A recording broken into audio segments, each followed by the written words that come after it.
His original Supra started out as something only slightly more than a 6-cylinder trim level for the 4-cylinder Celica. The price ballooned accordingly, and so did the weight, to the point that the Celica Supra was barely quicker than the 4-cylinder Celica. The complaints about too heavy and way too expensive stopped when the Mark II Celica Supra came out. The Supra was still a 6-cylinder version of the Celica. It was still too expensive and it was still too heavy, but this time, both the car-buying public and the magazines decided it was worth it.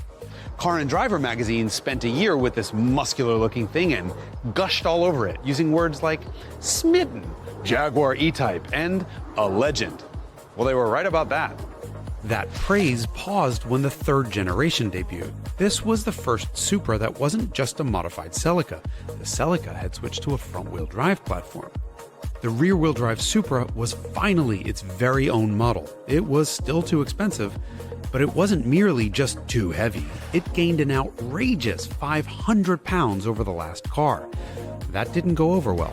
But by adding a turbocharger to the Supra, Toyota gave it enough power to make up for the weight gain.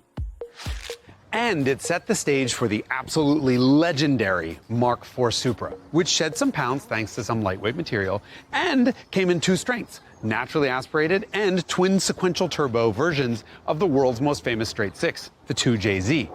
And the Mark IV Supra also came with a V8 in the Lexus SC400. Those two cars shared the same basic platform with the